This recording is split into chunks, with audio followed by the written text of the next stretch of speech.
SBS 뉴스입니다. 국내 코로나19 신규 확진자가 어제 73명 발생해 모두 25,108명으로 늘었습니다. 신규 확진자 가운데 국내 발생 사례는 62명으로 서울과 경기, 인천 등 수도권 지역에서만 50명이 추가 감염됐습니다.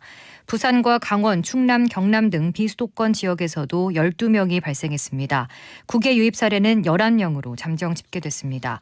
사망자는 2명이 발생해 443명으로 늘었습니다. 병원을 매개로 한 코로나19 집단 감염이 이어지고 있습니다. 경기 광주시 SRC 재활병원에선 오늘 낮 12시 기준으로 입원 중이던 환자와 보호자, 간병인 등 32명이 양성 판정을 받았습니다.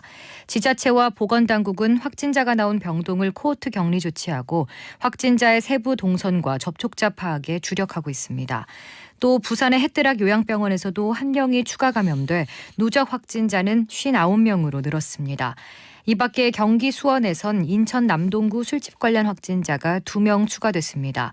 서울 중랑구 이마트 관련 확진자도 1명이 추가돼 모두 8명으로 늘었습니다. 방역당국은 가을 단풍철을 맞아 오늘부터 다음 달 15일까지를 방역 집중관리 기간으로 정하고 전세버스 업체와 여행객들에게 방역수칙 준수를 거듭 당부했습니다.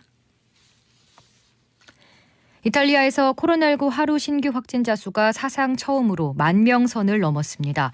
이탈리아 보건당국은 어제 신규 확진자가 10,000명이 발생했다고 밝혔습니다.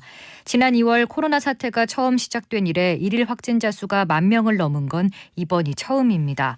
누적 확진자 수도 39만 1,611명으로 40만 명에 육박하고 있습니다.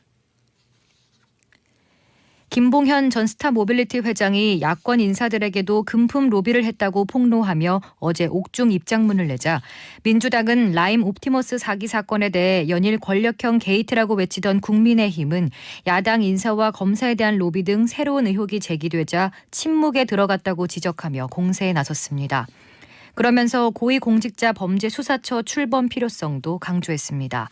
반면 국민의힘은 이제까지 내편 의혹엔 침묵으로 일관하던 추미애 장관과 여당의 태도가 갑자기 변했다면서 특검에 수사를 맡겨야 한다고 주장했습니다.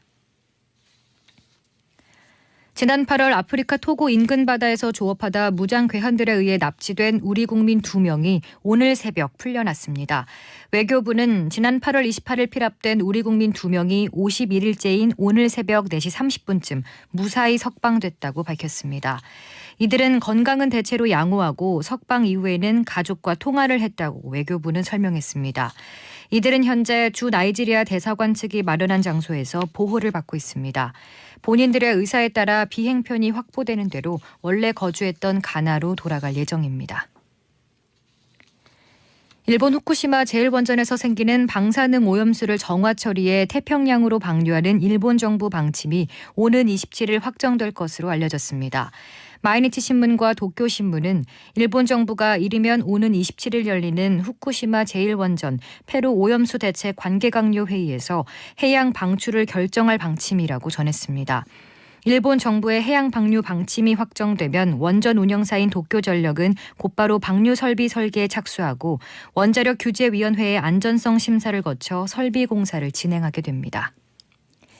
오늘 밤은 전국이 대체로 맑겠습니다. 밤사이 기온이 큰 폭으로 떨어지면서 중부지방과 전북, 경북 내륙에는 서리가 내리는 곳이 있겠습니다. 일요일인 내일도 전국이 대체로 맑겠습니다. 내일 아침 최저 기온은 서울 8도, 철원 1도, 대전 6도 등 전국이 1도에서 13도로 오늘과 비슷하겠습니다. 낮 최고 기온은 서울 20도, 광주와 대전 21도 등 전국이 19도에서 23도로 일교차가 10도 이상 크게 벌어지겠습니다. 서울의 현재 기온은 16도입니다. 주시은입니다. 뉴스를 마칩니다. SBS